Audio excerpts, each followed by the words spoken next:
It's all for play for still. I think so. Do you want to bet against us?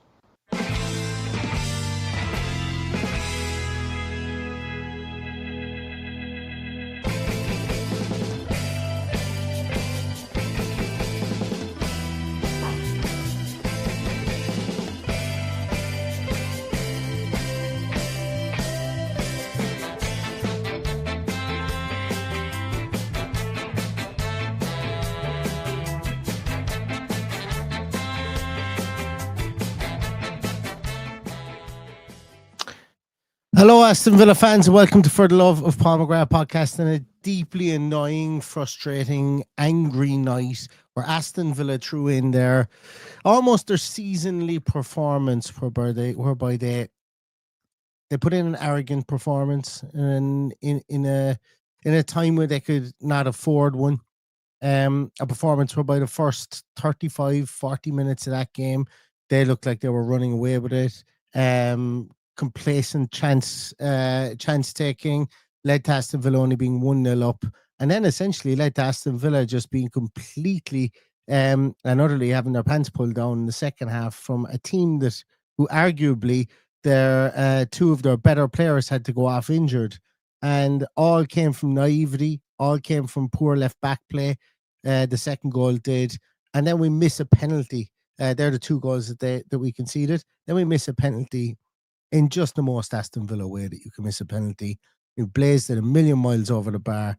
And unfortunately for Emi Buendia, and I know this is raw and this is in the moment, but unfortunately for Emi Buendia, he didn't look very confident when he was standing there. The cameras were on him.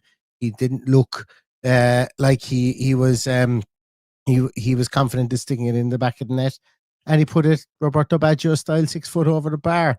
And it's very much an Aston Villa performance that you'd hope would be gone out of this team, but evidently isn't.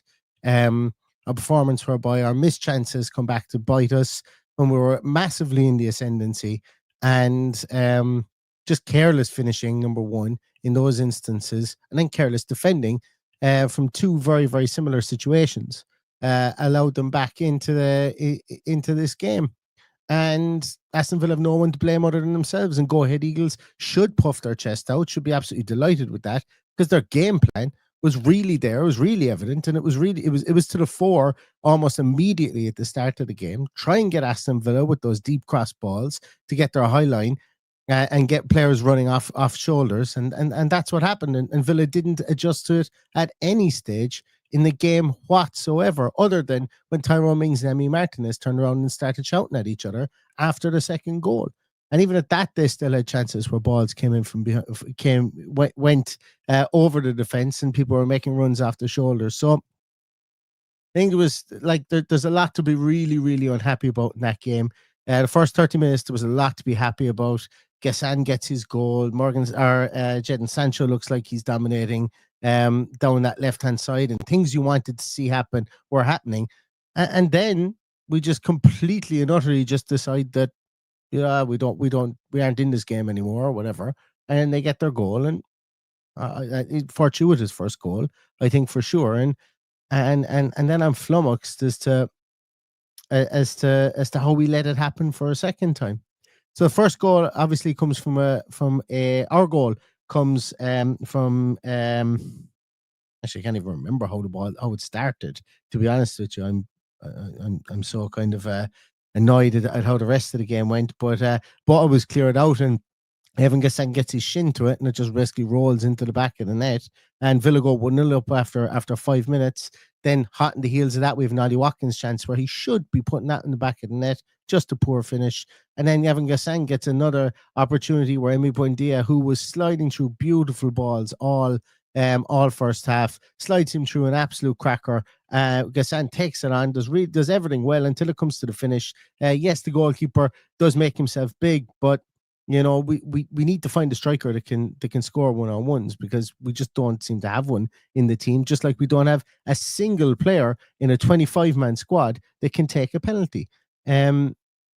So it's deeply, deeply frustrating, and it's deeply annoying that Aston Villa have gone to the Venter and basically allowed Go Ahead Eagles to play their game from which was absolutely flawless the way that they did it from those long balls over the top, not adjust to it, and then get left with egg on their face, missing a penalty the way that they did and not taking their chances. It's exceptionally Aston Villa, the way that game panned out.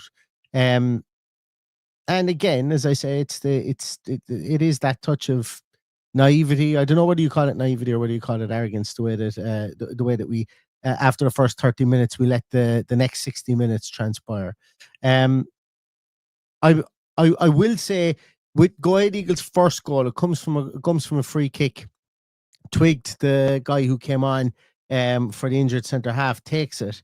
In the build up for that, I do think the VAR were very kind to Go Ahead Eagles from the point of view that there was a clear hold on Onana, who was trying to track the run of the man who basically just made the run from deep. But he makes that run in between Onana, who's marking somebody, and Ian Maatsen, who's marking somebody. I don't really have any criticism for either of the two of those. But it was naive from Aston Villa because it was very simple. The guy just made a run from deep. That's all it was. Timed his run perfectly. Lindelof,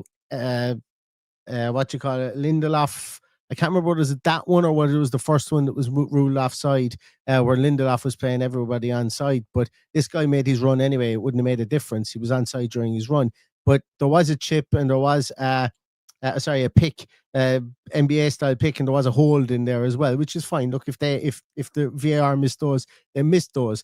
But Aston Villa were super naive in allowing that to happen. That ball goes in over the top, comes to the Go Ahead Eagles man, who takes his shot, deflects up over Emi Martinez and into the corner. And at that stage, they hadn't really done anything much in the game at all. But that gave them massive hope going into halftime. And it's always just before halftime that Aston Villa concede in games where they go on to throw in a performance like they did.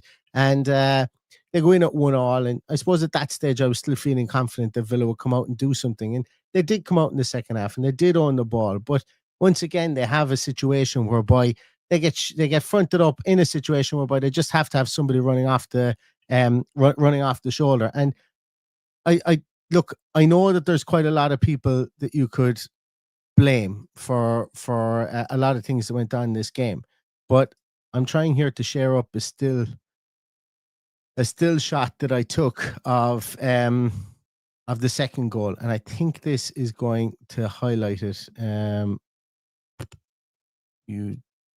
I think this is going. Yes, this is the one. So this is still shot of when the ball is played from. Can't remember his name. The Go Ahead Eagles player. As we see here, Ian Maatsen just lets this man run straight past him. I was watching on Twitter. A lot of people were saying it was miscommunication between Pau and Ian Maatsen. It's 1,000,000 and an extra 5%. Ian Maatsen lets him run past him. Your man is 5-6 yards on Maatsen before Maatsen even reacts. Now he does get back, but at that stage, this guy's inside the box with the ball, and this is what I'm super cross about, because this is the stuff that I was talking about, that Ian Maatsen needs to get better at this in his game. He has all the talent in the world of being a footballer, all the talent in the world, but this is unacceptable. The fact that if he's supposed to be this pacey player, you can't trust your pace all the time. He didn't get back in this instance here. He lets the man run past him, and once the ball is played, and he has he's ample opportunity here to step across him before the ball is ever played, to even match his run. He's slow off the mark. This guy's inside the box before Maatsen gets back to him. And I find that really, really frustrating. And it's one of the reasons why Ian Maatsen has not usurped Luca Dean into getting into that left back position, because he has situations like this, because he relies on his pace too much, and he doesn't have that defensive nous to be able to get back to be able to track the man straight off the bat here. Yes, there's a man out in the sideline. That man out in the sideline is about as much use as the linesman there. Maatsen is marking this guy. I was super frustrated in real time when I saw it. I'm still super frustrated with it, and it's just something he has to learn. If he can't learn that, well, then he move up the field and be a left winger or a left midfielder, because that to me is very basic defending. And it's something that after the first goal, whereby we saw just the run from deep, the exact same thing happens. the guy that I've circled here with Ian Maatsen, doesn't start off in this position beside Maatsen. He runs from about 4 or 5 yards deeper. And Maatsen looks at him running towards him and doesn't react, and only reacts when he's gone past him. And for me, that's super, super frustrating. And the reason I'm highlighting this is because this is the goal that won the game. I've already spoken about the missed chances. I've already spoken about the missed penalty. The missed penalty was absolutely awful. And we need to find, like, there's nobody in this team that can take a penalty. And that's not me being facetious. There isn't anybody in this team that has the confidence, that has the ability, and has the, I suppose, has the moxie to be able to take penalties on a regular basis without missing them. It's just not like I cannot understand how you can have a conglomerate of 25 people in a team and not have somebody who is confident to take penalties week in, week out, game in, game out, and slot them away and be absolutely bulletproof from penalties. There isn't anyone. We've had Youri Tielemans take penalties. He's missed a few. We've had Ollie Watkins take penalties. He's missed a few. We've had Emi Buendia take penalties. He's missed a few. You know, we're at the stage now whereby that's like getting a penalty is this magical famous 0.69 XG, which means you should score that goal. But we don't. Like, I'd say our XG from penalties must be about 0.04. And you know how much I place in XG. But anyway, getting back to this, Ian Maatsen needs to be better. He just has to be better. It's the reason why he hasn't usurped Luca Dean yet. And it's not my first rodeo talking about this. I don't have a set in him. I don't have a vendetta in him. It's just there are times, like, I really want him to succeed because he's a young player. He's got everything you need to be a brilliant fullback in world football, never mind just in the Premier League. But you have to have that top 6 inches to be able to defend. And it was an instance like this whereby this man just gets a run on him and he's gone. And Maatsen needs to be cuter to that. And I know I'm highlighting it in the heat of the moment directly after the game, but it's there. Go back and watch it. It's there. And I find that really, really, really annoying. Really annoying.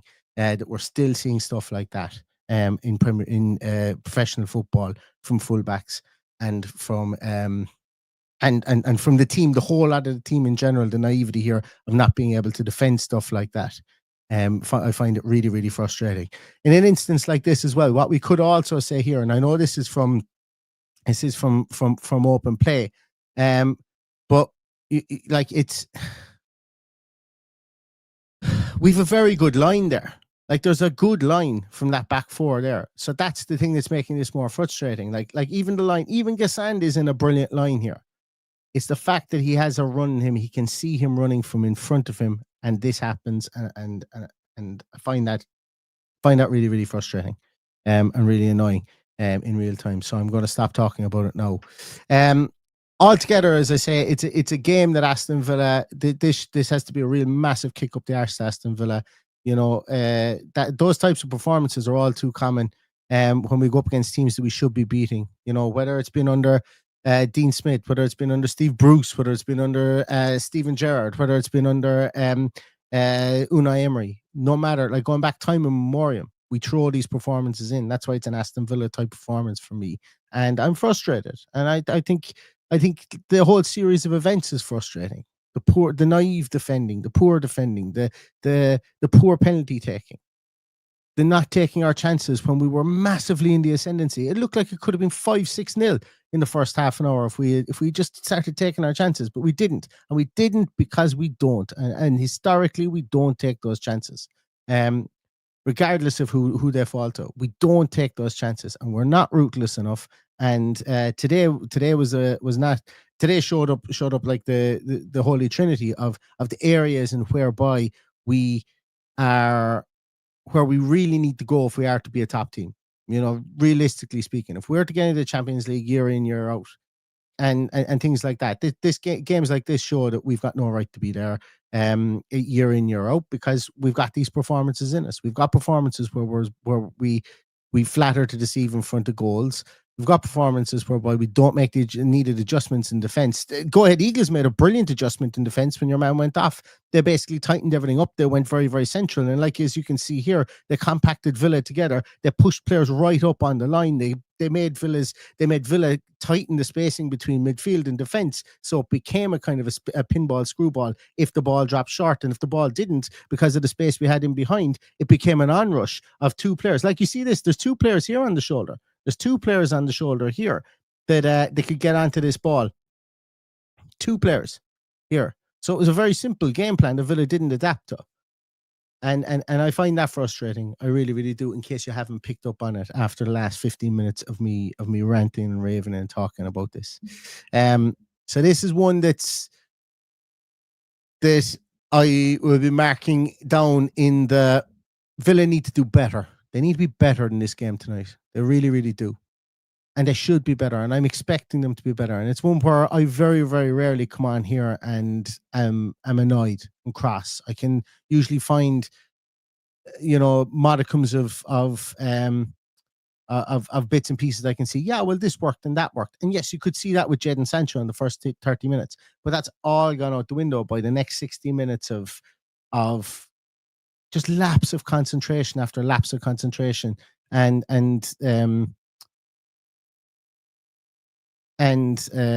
naivety, and I think for where this club wants to be, they've proven that they shouldn't be there, but I think from where this club wants to be, days like tonight are a reminder as to why we aren't there, and no, this is not anything against Go Ahead Eagles. I haven't even looked at the comments yet, guys. I can see there's 300 odd comments there. I haven't even looked at them. This is nothing against Go Ahead Eagles. I've praised them for the way that they've made changes. They did this after losing probably their most influential playmaker and one of their centre halves early in the game, and they completely changed everything up in the second 55 minutes or so, and that's what undid Aston Villa. They just decided to go along more so, and to go along from this position, like. It's the position that they're going long from here. Like the play here is all within a 30-yard, a 30 by what, or what, even a 10-yard radius or 10, 15, 20 meter radius of where our backline is and where their backline is. There, you could put a blanket over all 10 outfield players there.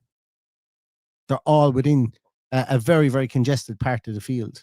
And yes, I know Villa play a high line, but there has to be somebody on the field that can say, right, we're adapting to this. What are we doing to it? Where are we giving the help to? It's obvious to see. When a player picks up the ball like that, it's going to be a diagonal ball. And it's going, like, there is no help for Maatsen there. Yes, you can say, what's Pau Torres doing there? Pau Torres is doing his job as a centre half. He's in the right position.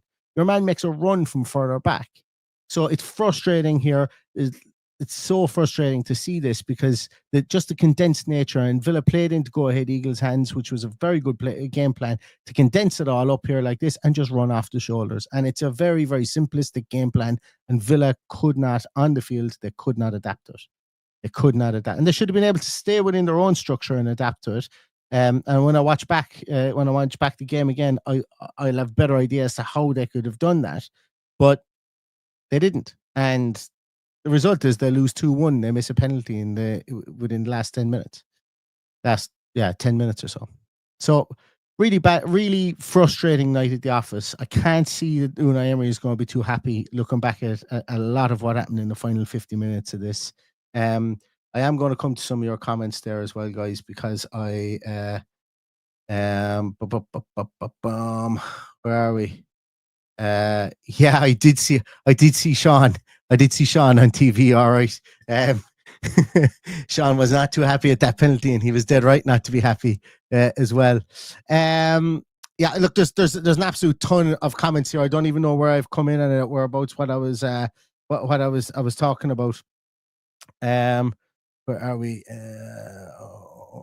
No striker, no leaders, same things. I would definitely agree with the no leaders, and we should be finishing those chances for sure. Where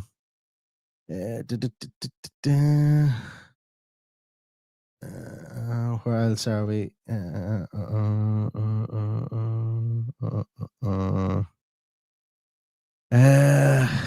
We lost Nottingham Forest man money today.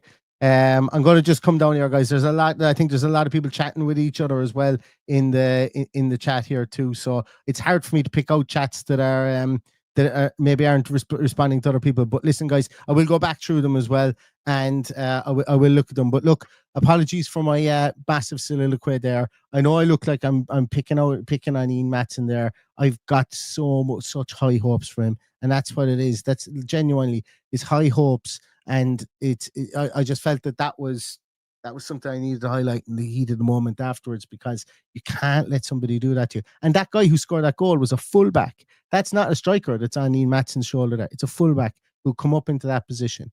And I think that you should be able to marshal that in that instance. But alas, that was not the case. Listen, I'm going to shut up now because, as I said, there's lots of other Villa podcasts that are going live now or are already live that will probably have a bit less heat of the moment stuff than I have at the moment. Hopefully, you guys got something off your system. Hopefully, you found this in some way cathartic.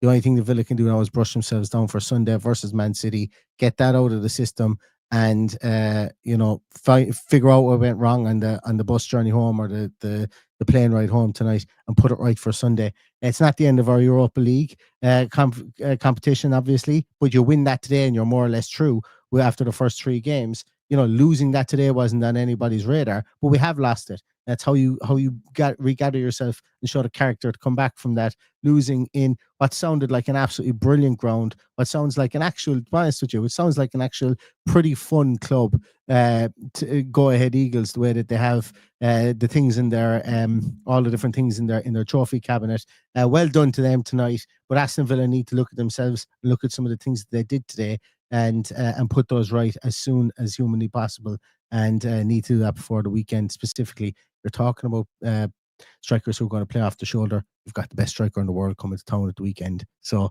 got to figure something out there. All right, lads, I'm going to leave you go. Stay safe, stay healthy, and all that's left to say is up the Villa.